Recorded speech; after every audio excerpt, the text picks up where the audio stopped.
What if I told you there is a semiconductor company that just reported 88% revenue growth year over year? Not 8%, not 18%, 88%.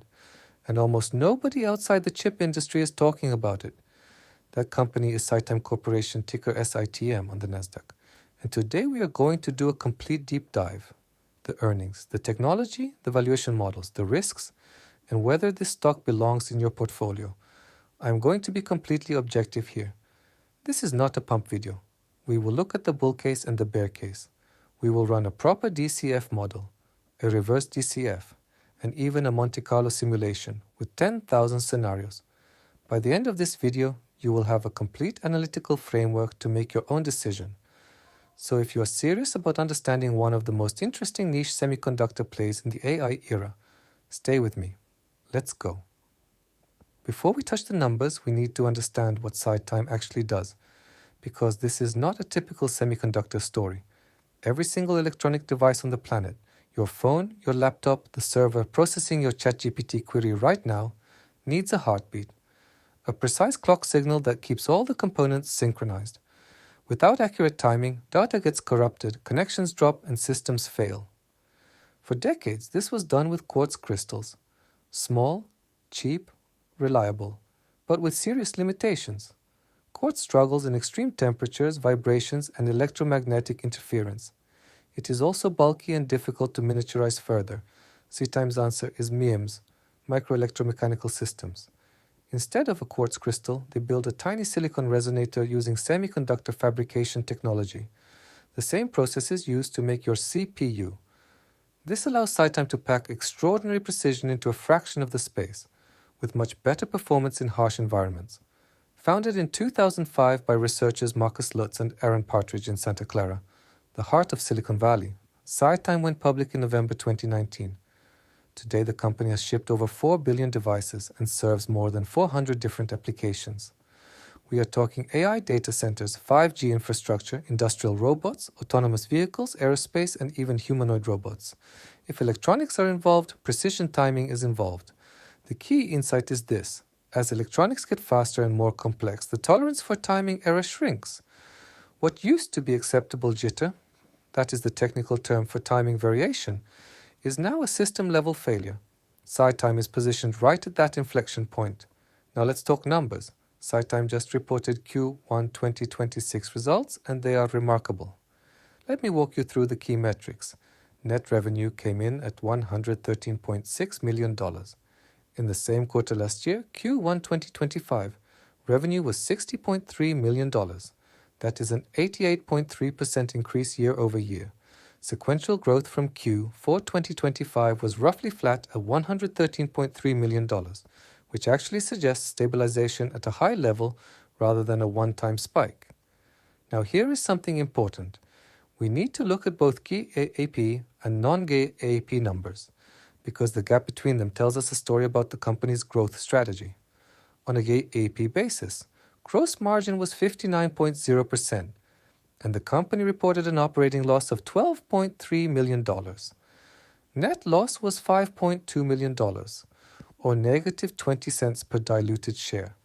That sounds bad on the surface, but look at non-GAAP numbers. Non-GAAP gross margin was 64.5%.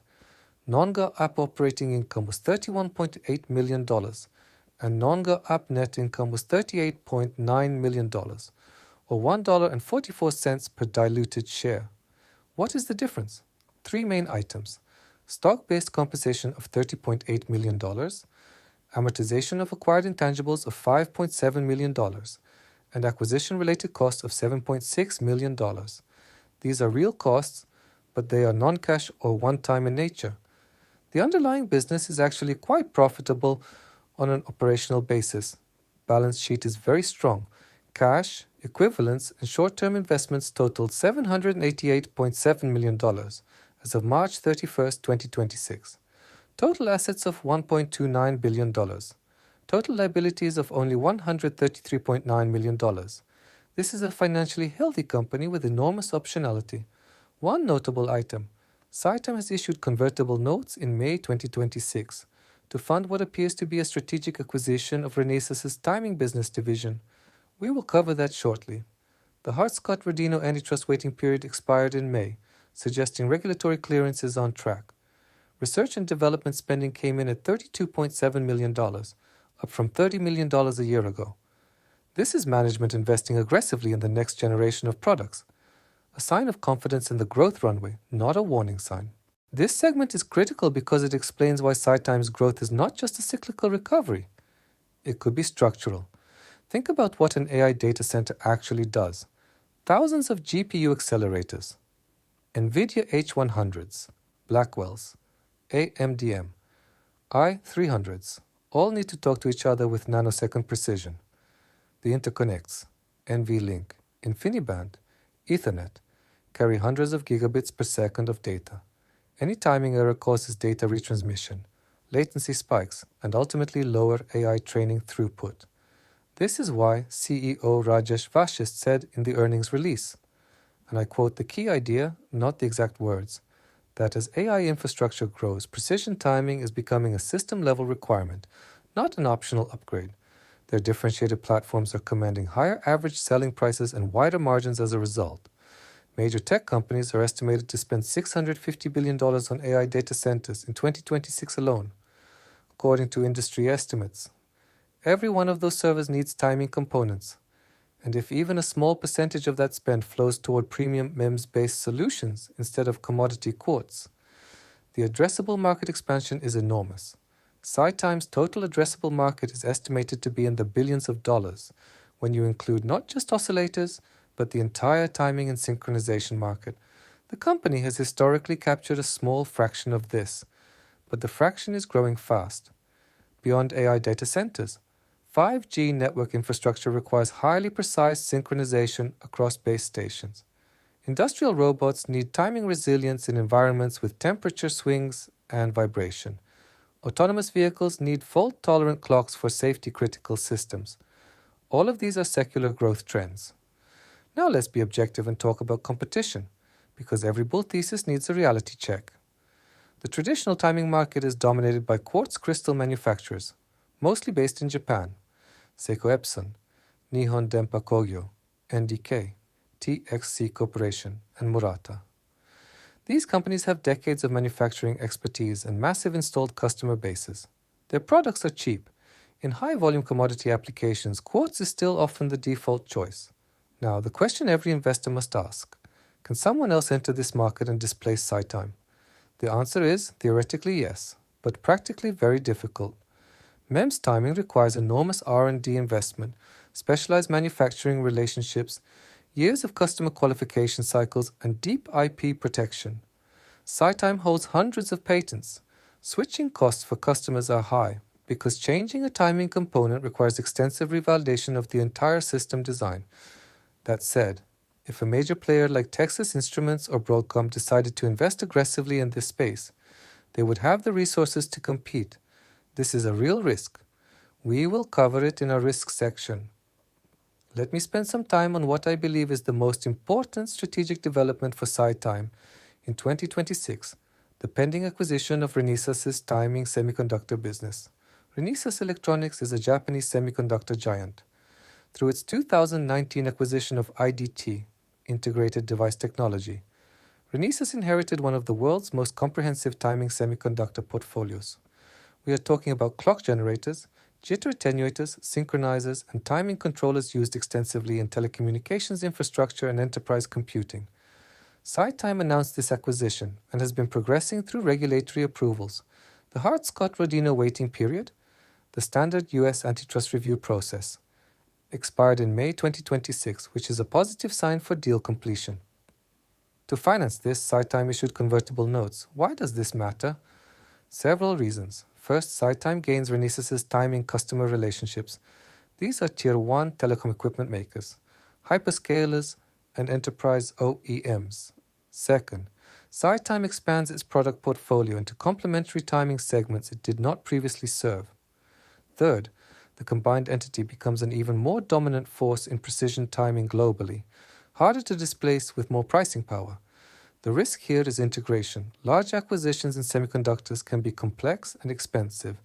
The $7.6 million in acquisition-related costs we saw in Q1 Q1 2026 on the income statement is just the beginning. Expect higher costs as integration proceeds. And convertible note issuance creates dilution risk for existing shareholders.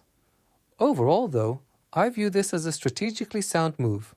You are buying a major competitor, converting a market threat into market share, and accelerating the company's position as the clear global leader in precision timing. All right, let's get into the models.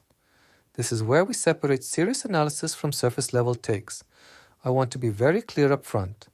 Any DCF model is only as good as its assumptions. These are my assumptions and they could be wrong. This is not financial advice. Let me walk you through my base case DCF for SiTime. The key takeaway from my DCF. At $710, the stock is pricing in the optimistic bull scenario or better. This does not mean the stock cannot go higher, but it does mean you need very aggressive growth assumptions to justify the current price, purely on intrinsic value grounds. The base case at $370 suggests roughly 54% downside from current levels. This is not a buy and forget it situation. Valuation matters, but premium companies often trade at premium valuations. The question is whether SiTime's growth justifies this premium versus alternatives. Key sensitivities. A 1% change in WACC moves the intrinsic value by approximately $40 to $60 per share. A 1% change in terminal growth rate moves it by approximately $25 to $40. The model is most sensitive to the revenue growth trajectory in years 1 through 5. Now here is a different and arguably more useful way to look at valuation. The reverse DCF. Instead of projecting forward to get a price, we ask, what growth rate does the current stock price already assume?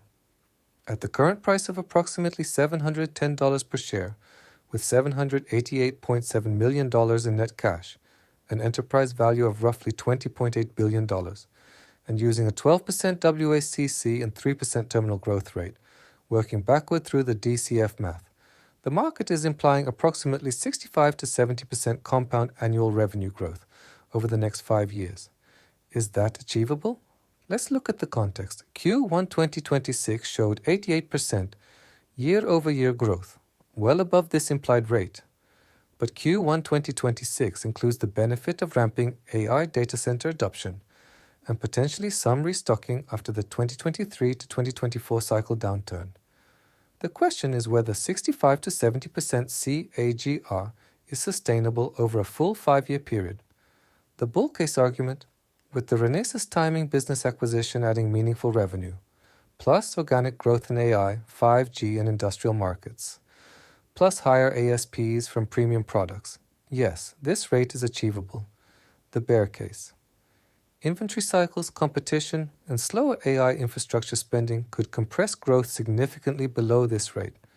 The reverse DCF is powerful because it forces you to be honest. It says, do you actually believe in 65 to 70% annual growth for 5 straight years? Every serious investment analysis must confront the risks honestly. Here are the key risks for SiTime, in my assessment from highest concern to lowest. Risk 1, valuation risk, high. As we just showed, the stock trades at approximately the 85th percentile of reasonable scenarios. There is very little margin of safety built into the price. Any earnings miss, guidance reduction, or macro shock could cause a severe derating. The stock has historically been extremely volatile. Risk 2, AI infrastructure spending slowdown, high. A significant portion of SiTime's recent growth comes from AI data center demand. If hyperscalers cut capex, as happened during prior cycles, timing component demand could fall sharply. Capital spending on AI data centers estimated at $650 billion in 2026, but this could slow. Risk 3, acquisition integration risk, medium-high. The Renesas timing business acquisition, once closed, will significantly increase organizational complexity. Integration risks include talent retention, system migration, customer relationship management, and the financial burden of convertible note issuance. Large semiconductor acquisitions have a mixed track record. Risk 4, customer concentration, medium. SiTime's top customers likely represent a significant percentage of revenue. Loss of a major customer relationship, or the customer designing around SiTime solutions, would materially impact results. In semiconductors, the design-in/design-out cycle is long, which provides some protection, but also means problems take time to surface. Risk 5, competition from large players, medium. While the MEMS timing moat is real, major semiconductor companies like Texas Instruments, Broadcom, or even NVIDIA's ecosystem partners could invest in competing timing solutions if the market opportunity becomes large enough. This risk increases as SiTime's success makes the market more visible. Risk 6, supply chain/TSMC dependency, low to medium. As a fabless company, SiTime depends on foundry partners for manufacturing. Any disruption at TSMC or other foundry partners, geopolitical, natural disaster, capacity constraints, could impact SiTime's ability to deliver. The 2021 to 2022 chip shortage showed how real these risks can be. My objective assessment: SiTime is a world-class company trading at a premium valuation. It is not obviously cheap, but it may be appropriate for investors with high risk tolerance, a long time horizon, and conviction in the AI infrastructure spending cycle and MEMS technology adoption. Whatever you decide, please do your own research, consult a financial advisor, and never invest money you cannot afford to lose. If you found this analysis valuable, please hit the like button. It genuinely helps the channel reach more people. Subscribe for deep dives like this every week, and drop your questions or counter-arguments in the comments below. I read every single one. Thanks for watching. See you in the next one.